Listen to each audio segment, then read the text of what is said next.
You ask managers what they think their #1 things that employees are looking for in their jobs. Pay is always #1, right? Job security, the managers say, is always #2. When you ask employees, they see things like feeling included, feeling in on decisions, being communicated with, and also, obviously, recognition. Do I feel praised when I go above and beyond? Do I feel praised for my contributions to this organization? How many people here have had a lousy boss? Boy, your hand went up real fast over here. Okay, now put your hands down now. Tell me about your lousy boss. Your name is? Diana. Diana, tell me about your lousy boss. What he was, she, or like? She was a bully who was a control freak. She's not here today, is she? Okay. No. Newsweek calls him a convincing veteran business author. The Economist says his work on leadership abounds with remarkable evidence, and organizations worldwide are calling him an absolute necessity, proving it is possible to increase employee retention and accelerate workplace performance. I have a picture of my mom and dad from the 1950s. They're out camping in the English countryside, and then they're on their motorcycle and sidecar. Now, obviously, my mom and dad didn't make a lot of money. That's the only car they could afford. And in this picture, in the sidecar, my mom has a dog on her lap, and there's a tent on the pillion behind my dad on the motorcycle, and it's raining, but they're happy. Now, my dad, for 25 years, worked at Rolls-Royce. He was a designer of jet airplane engine components. So he was never really a high and mighty person in the Rolls-Royce organization. And I asked him, Dad, obviously, from this motorcycle and sidecar in the picture, they didn't pay you very well at Rolls-Royce. Why would you have stayed there 25 years? And his answer was very interesting to me. He says, first off, Adrian, it wasn't about the money. He says, every day I was excited to go into work because it was very innovative. Managers and engineers were trained to listen to us. They actually went through training in the 1950s to listen to and respect their employees. He says they were also taught to recognize us. If I added something to the drawing, my name would be added to the draft, which went up to senior leadership and to the client. He said there were even days where he would literally throw his fist in the air because he was so excited to go into work. That's what we're talking about when we talk about work culture, employee engagement.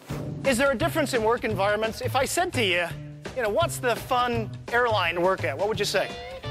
Southwest, yeah. Recently, the New York Times did a study where they showed that it is statistically harder to get hired as a $10 an hour baggage handler at Southwest than it is to be accepted into the Harvard School of Business. Statistically, it's harder to work on the tarmac in 120-degree weather in Phoenix, throwing bags for $10 an hour, than it is to get accepted into Harvard. Chester and I were kind of joking, our kids are coming up to college age, and you can just imagine after high school, they say to us, well, Dad, I think I know what I want to do with my life. I want to go work for Southwest as a baggage handler. And you have to say, whoa, slow down, son. You may have set your sights too high. Apply to Harvard instead, because it's much easier to get in. That's the kind of environment that is so rare that people will stand in line to work there. Kindergartners laugh 400 times a day, and adults not so much. Yeah, and what we found in the research is that companies and managers who lighten up are vastly more productive and profitable, and they even earn more money. But they're also doing it in a very smart way that drives productivity and creativity. And it seems like a lot of these things, what they have in common is that these are things in the office. Yeah. They're not forcing employees to do things outside of work all the time that are supposed to be fun and are sometimes slightly annoying. Yeah, there's nothing worse than, getting dragged after hours with the CEO who wants to do karaoke. What we're talking about here is having fun and linking it to work. Laughing at work could be good for business. It actually is. It's no longer the soft side of business. Our researchers found that in the best places to work, those Fortune 100 best places to work, 80% of people say they're having fun on the job. Most people's workplaces, I don't think it's anywhere like 80%. This is the science of leadership. A lot of people think, this is warm and fluffy kind of stuff. This is not kumbaya. This is not, fluffy, soft kind of stuff. But to begin, if each of you would just reach to the person next to you and just give them a little kiss on the cheek. If each of you could do that. No, I'm just kidding. No, don't do that. You were going to do it, weren't you? So let me bring this all together with one example. This is from Norton Healthcare. This is a great healthcare organization in Louisville, Kentucky. They have about 10,000 employees. A few years ago, Norton Audubon Hospital, which is the heart hospital, had an issue. Their food service department had 1% customer satisfaction nationally. So the CEO knew he had to do something. and he brought in a new director. His name was Mike Julson. Within 6 months, Mike took that department from 1% nationally, customer satisfaction, to 99% within 6 months. Now, I asked Mike, I said, how in the world did you do that? And he said, it wasn't me, it was my people. My people made all the difference. They made the change.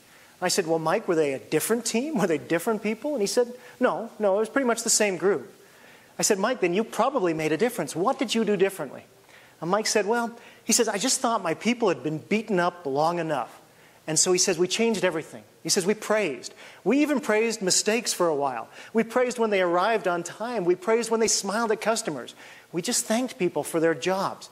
And we listened to them. We listened to them on menu ideas and ways we could help our patients. My chef in his tall white hat started making rounds to patients and asking how they were doing. It made such a difference that people started showing up on time. They started coming in and caring about the customer experience. We started to have this noble goal of making a difference in patients' lives through their nutrition. He says, and something magical started happening. People started to care. From 1 to 99 in 6 months, all with some very, very simple ideas. When I speak, somebody listens. And when I do something great, I'm praised and I'm recognized. That was the magic. And great things happen.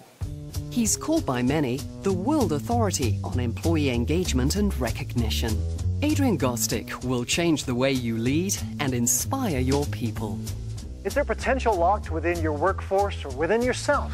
What we've learned about employee engagement will change the way you do business. And we're going to have some fun doing it.